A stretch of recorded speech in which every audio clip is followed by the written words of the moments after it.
Nouilles instantanées. Jessica était une étudiante à l'université. Elle ne savait pas bien cuisiner. Elle n'avait pas non plus beaucoup de temps. Elle était toujours occupée. Elle avait un examen important à venir. Elle attrape un bol de nouilles instantanées. Les nouilles instantanées sont faciles à préparer. Elle déchire le couvercle à moitié. Elle déchire le sachet d'assaisonnement. L'assaisonnement est ce qui donne du goût aux nouilles. Elle verse l'assaisonnement sur les nouilles. Elle remplit le bol d'eau. Elle referme le couvercle. Elle met le bol dans le micro-ondes. Elle le chauffe pendant 3 minutes. Elle s'assoit. Elle étudie en attendant. Elle entend le « ding ». C'est prêt? Bob a perdu 50 livres. Bob faisait de l'exercice tous les jours depuis 1 an. Il voulait voir combien de poids il avait perdu. Il est monté sur la balance. Il a fermé les yeux. Il avait peur. Et s'il avait pris du poids? Il a ouvert les yeux lentement. Il a regardé en bas. Il a souri. Il avait perdu 50 livres. Il a sauté de joie. Il voulait célébrer. Il est allé dans son restaurant de burgers préféré. Il a commandé la taille jumbo. Il se sentait coupable au début, mais il le méritait. Il a commandé une grande portion de frites. Il a utilisé 5 sachets de ketchup. Il a pris sa première bouchée. C'était tellement bon. Il serait en bonne santé à nouveau demain.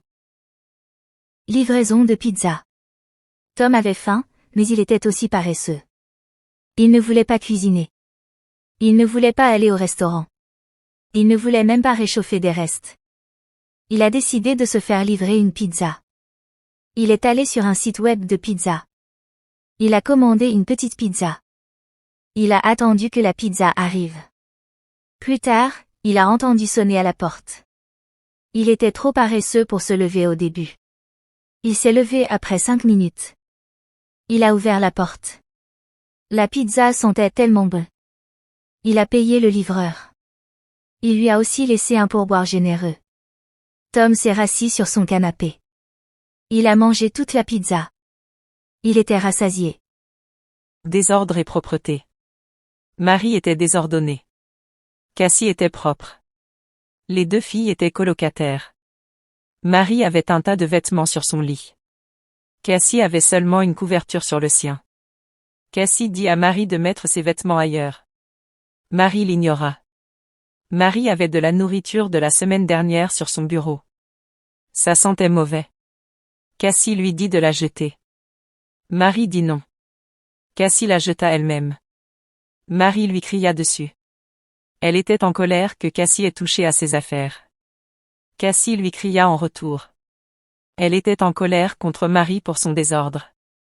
Marie partit en claquant la porte. Cassie était toute seule. C'était le bon moment pour faire le ménage. Thank you for joining us in this story and for learning this language with us. We invite you to subscribe, like and leave a comment to continue enjoying our content. Your support is essential for our growth. Until the next adventure at Polyglotus Studio.